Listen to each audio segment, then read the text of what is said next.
Hey, this is Steven from TheLegitPC, and welcome to my review of Dead Rising 3 Apocalypse Edition. So, this is a very short video, as I didn't get nearly as much time with the game as I would like to, and I will explain why here in a second. I've only put about 5 hours into the game in it as a whole.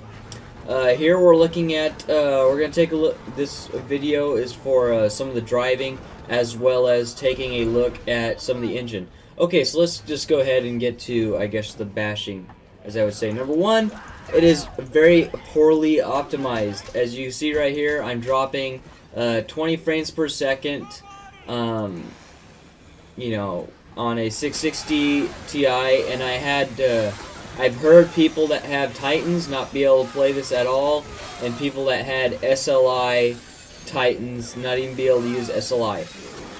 Another thing is, you have to uncap the frame rate. So the frame rate comes to you stock at 30 frames per second, and you have to unlock it with a special INI file, which is kind of annoying.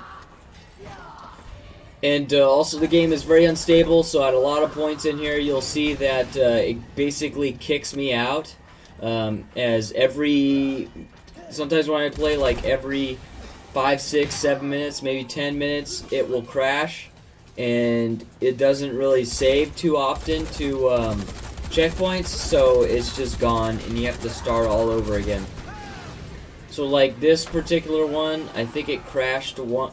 I was almost killing him, and it crashed once, so I had to beat him again. But other than that, it is pretty expensive for definitely a terrible port. Probably one of the most, probably one of the worst ports that I played in a long time. Even though the game looked very promising, it just did not play well at all. What else? Anyways, yeah, it was a promising game. The story is fun. You're probably not going to be able to play it, like I said, with decent hardware, unless you drop everything down to like low settings, like what I did. And if you don't have a GPU at all, you're basically not even any point trying it. But it definitely has plenty of playthrough time. I mean, I put 5 hours in and didn't even touch the surface.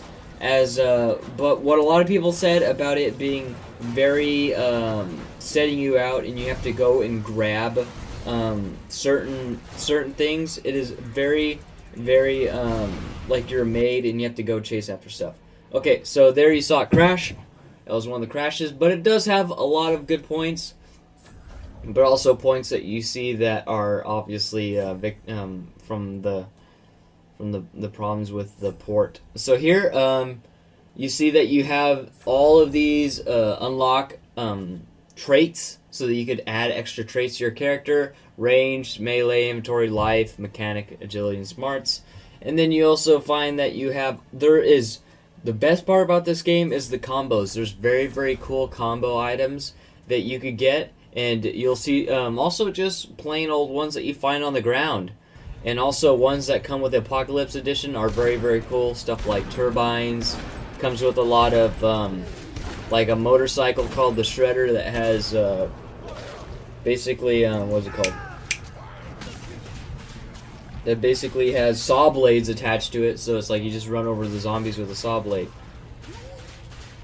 Otherwise, the game was widely disappointing, but as far as, you know, just not be able to hold a solid frame rate. But once you do, I mean, you have fun playing it, and you get a portion where you're not crashing a lot. So, like, lately I've been crashing a lot. So, you know, in that case, it is a lot better. I get to play longer, and then you get to actually enjoy the story. But like I said, a lot of the story is you have to go and get something for somebody, or like help somebody. It's very similar to the previous games in that you're an errand boy a lot of the time.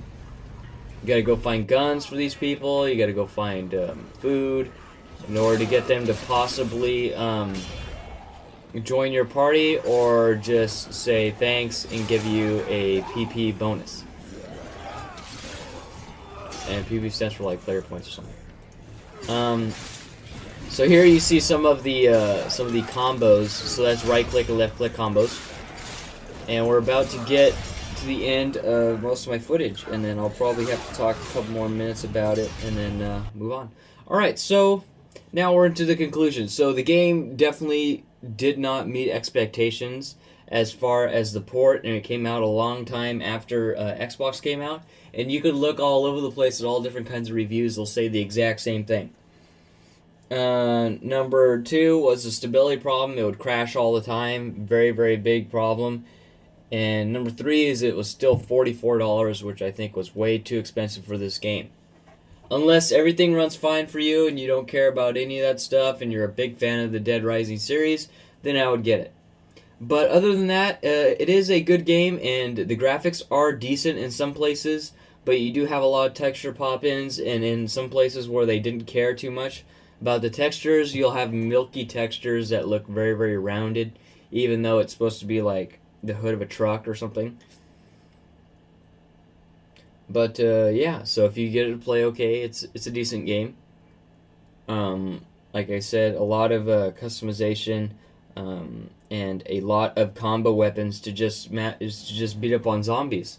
But like I said, the campaign's full of a lot of errand boy stuff where you have to run around and grab certain things to become friends with other people. Even the story has that sometimes. It's not just like, oh, you get with your other NPC characters and finish off the campaign. No, that's not really how it works.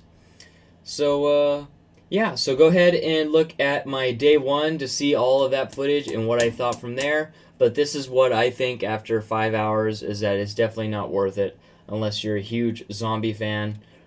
Then you would probably get it anyways. Or if you have really high powered software and want to mess around with the INI file to turn it to unlock everything to 60 frames per second, then you could go ahead and do so. Also, it had a lot of problems with different aspect ratios. Like people that try to run 4K or 2K, it didn't have that native support unless you modified an INI file in order to have that support. Alright, so this has been Steven from TheLegitPC, and I'd like to thank you for watching my review of Dead Rising 3 Apocalypse Edition. Overall, a very, very bad, very, very poorly executed port, but a decent game underneath. So, if you like it, go ahead and pick it up. Otherwise, if you need a little bit more convincing, watch my day 1 and see what you think there. That's got 30 minutes of gameplay. And, yeah, so if you like this video, please subscribe for more videos like it, and I'll see you guys in the next video. Thanks for watching. Take it easy. Peace.